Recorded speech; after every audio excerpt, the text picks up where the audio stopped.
สบายดีเนาะอลีได้ตอนนี้ FC เอ้ย FC ทุกคนเนาะข้าพเจ้าอยากให้ทุกคนสวยข้าพเจ้าก็คือสวยแนวอื่นบ่มีเนาะก็คือกดไลค์กดแชร์กดติดตามแล้วก็สวยคอมเมนต์แล้วก็ถ้าผู้ใดที่แบบมีใจดีใจบุญก็สามารถสวยแชร์คลิปของข้าพเจ้าเนาะข้าพเจ้าตอนนี้ก็คือเฮ็ดคลิปแต่ว่าคลิปของข้าพเจ้าก็บ่ไปบ่มาแล้วก็มีแต่อยู่จุดเดียวนั่นแหละเนาะอยากให้ทุกคนนั้นช่วยกดไลค์กดติดตามเนาะอยากให้กำลังใจถ้าคลิปของข้าพเจ้าไปถึง100,000 วิวหรือ200,000 วิวหรือล้านวิวแล้วแต่นะ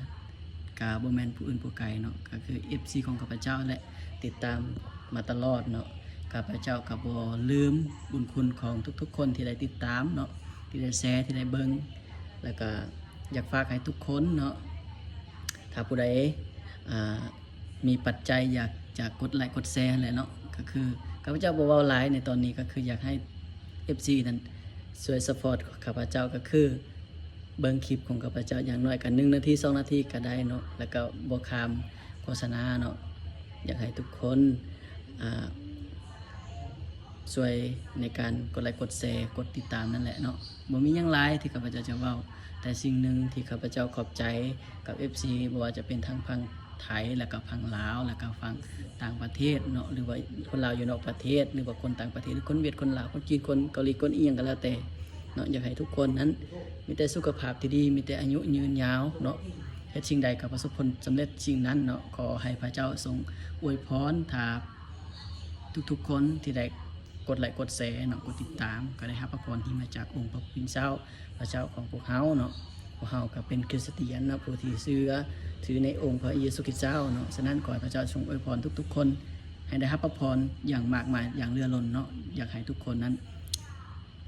ถ้าว่าผู้ใดสนใจอยากรู้เรื่องราวของพระเจ้าก็สามารถติดต่อหาข้าพเจ้าได้ข้าพเจ้าเป็นผู้ที่เชื่อในองค์พระเยซูคริสต์เจ้าผู้ที่ตายในไม้กางเขนเนาะผู้ที่ไถ่ผิดไถ่บาปเฮาเนาะเฮาเป็นคนบาปแต่พระเจ้าทรงรักเฮาและเมตตาเฮาเนาะฉะนั้นข้าพเจ้าก็เป็นยูทูบเบอร์นึงก็คือผู้ที่เชื่อในพระเจ้าเนาะแล้วก็ข้าพเจ้าจะบ่มีหยังที่จะอวยพรให้ทุกคนมีแต่พระเจ้าทรงอวยพรทุกคนให้ได้รับพระพรอย่างมหาศาลเนาะอยากเฮ็ดสิ่งใดพระเจ้าบอกว่าจงขอสิ่งนั้นจะได้รับเนาะฉะนั้นทุกอย่างขอให้เป็นไปตามนามพระทัยของพระบิดาขอให้พระบิดาผู้ทรงโปรดเมตตาทุกคนบ่ว่าจะเป็นคนลาวคนต่างประเทศคนใดก็แล้วแต่ทุกคนที่อยู่ในโลกเนาะบ่ว่าเป็นผู้ที่คนดำคนเตี้ยคนสูงคนขาวคนอีหยังก็แล้วแต่เนาะขอให้องค์พระผู้เป็นเจ้าทรงสวยโปรดเมตตาทุกคนเนาะขอพระเจ้าอวยพรเด้อ